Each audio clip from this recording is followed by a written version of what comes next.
ভাইয়া, আমার মেডিকেলের মাসিক ফি আর 4th ইয়ার ফাইনাল পরীক্ষার টাকা লাগবো। ও, কিন্তু তোর কত টাকা লাগবে এই মুহূর্তে? ভাইয়া, মাসিক ফি 10,000 আর 4th ইয়ার ফাইনাল পরীক্ষা 20,000 টাকা। তা তুই আগে কইবি না? এই মুহূর্তে আমি এতগুলো টাকা কই থেকে ম্যানেজ করে দিব? তুই আগে বললে ভালো হইতো না? আমি টাকাগুলো তোর জন্য ম্যানেজ করে রাখতাম। কিন্তু তুই এই মুহূর্তে এতগুলো টাকার কথা বললি, এই টাকাগুলো এখন আমি কই পাবো? ভাইয়া, সমস্যা নাই, আজকেই টাকা লাগবে না। আমি আজকে তোমাকে বললাম 1 সপ্তাহ সময় আছে, 1 সপ্তাহের ভিতরে তুমি আমার টাকাটা দিয়ে দিও। আচ্ছা ঠিক আছে, যেহেতু একটা সপ্তাহ সময় আছে, দেখি আমি ম্যানেজ করতে পারি কিনা।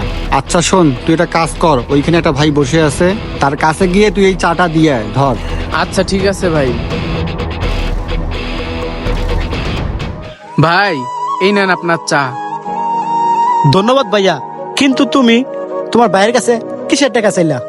ও, আসলে ভাই আমি মেডিকেলে পড়াশোনা করি তো, আর সেজন্য মাসিক ফি আর সামনে 4th ইয়ার ফাইনাল পরীক্ষা, এই জন্য পরীক্ষার ফি আর মাসিক ফি টাকা চাইতে আসছিলাম। ও আচ্ছা, তোমার এই ভাই চার দোকানদারি করে তোমার মেডিকেলে পড়ায়?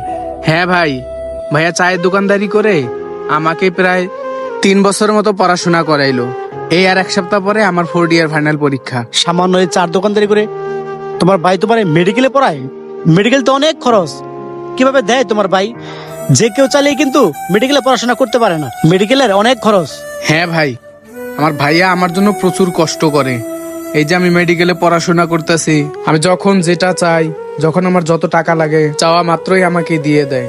আসলে তোমার ভাইটা অনেক ভালো। বর্তমান সময়ে এরকম ভাই পাওয়া ভাগ্যের ব্যাপার। আর একটা কথা বলি শোনো, তোমার এই বাইরে কখনো কষ্ট দিও না, কারণ আমি অনেকটাই দেখছি বাপ মায় কষ্ট করে লেখাপড়া করার পরে সন্তান প্রতিষ্ঠিত হওয়ার পরে বাপ মায়ের আর দেখে না। তাও আবার তোমার ভাই কত কষ্ট করে তোমারে মেডিকেলে পড়াইতাছে।